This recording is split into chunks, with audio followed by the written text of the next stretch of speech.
Kürt olmak, Zerdüşt'ün Avestasında özgür insan, Musa'nın Tevrat'ında devlet-i medyadır. Göklere yükselen İsa'nın İncil'inde bilge, Kur'an-ı Kerim'de çetindir, çetin savaşçı. Kürt olmak, insanlığın hayat bulduğu Kürdistan'da bir tufandan Dudi Dağı'na demir atan ilk Kürdün Kürtçenin konuştuğu Nuh'un gemisinde bir insanlık atası olmaktır.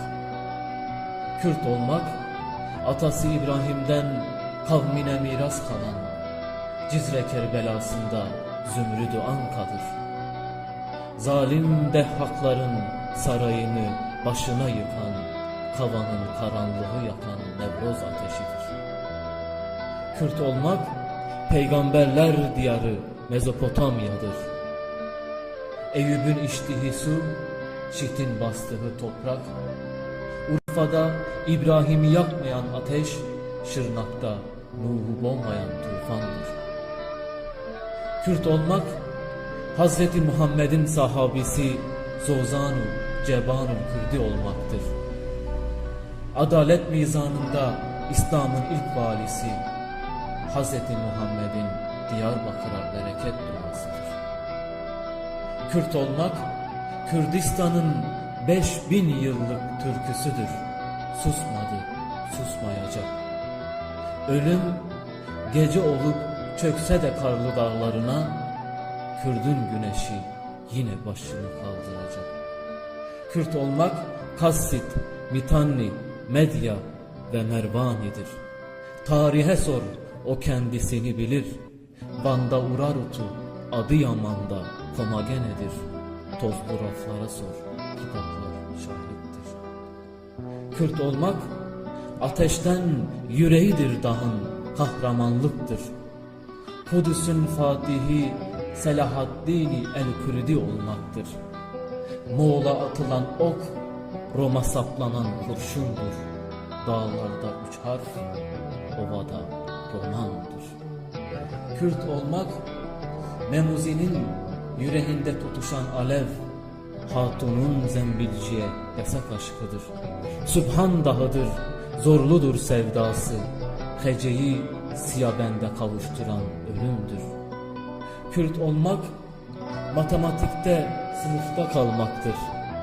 4 kere 1, 4 değil, 1'dir. Bakur, Başur, Rojhelat ve Rojava, Allah birdir, Kürdistan bir. Kürt olmak, savaşı sırtında, barışı başında taşımaktır. Sivas'ta kavganın şahı Alişer, Dersim'de diz çökmeyen Seyit Rıza, Diyarbakır'da Şeyh Said'in eğilmeyen başıdır. Kürt olmak, 4 parça bir bedende, Koçgiri'dir, Zilan'dır, Ağrı'dır. Zalimin zulmüne kaldırılan baş, Allah'tan öte eğilmeyen baştır. Kürt olmak, öz yurdunda kaçaktır çayı tütünü. Ezelden sabıkalıdır, firardır acıları. Roboski'de yürekleri dağlayan oyhavardır. Gözler kör, kulaklar sağır, öbeydir ağıtları. Kürt olmak, Kobane'de zılgıtlarla örülen duvardır. Ne düştü, ne düşecek. Bir efsane, destandır kadını erkeği. Şengal'de ölüm oldu, deldi barbarın kalbini. Kürt olmak, Şırnak'ta bedeni günlerce sokakta bekletilen, insanlığından vurulan Taybet ananın ahıdır.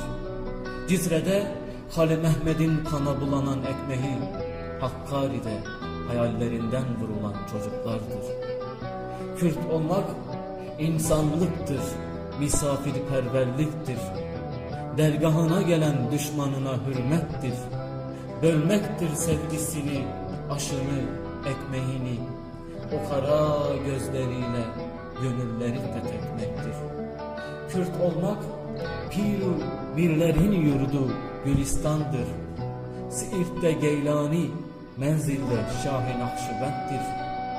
Ali'nin safında Alevi, Şengal'de laleştir. Yolları ayrı, gönülleri birdir. Kürt olmak, kendisine ne aşağı bakmaktır, ne yukarı. Ol diyen Yaradan'ın yarattığı kadardır. Ana sütü gibi haktır varlığı, dili, hayali. Onu inkar etmek Allah'ın ayetini inkardır. Kürt olmak asırlardır ümmetçilikle kandırılmaktır. Türkiye, araba, her şey helal, ona haramdır. Yumma gözlerini, Kürt de bir Abdullah'tır. Dicle'den çok sular aktı, uyan sabahtır.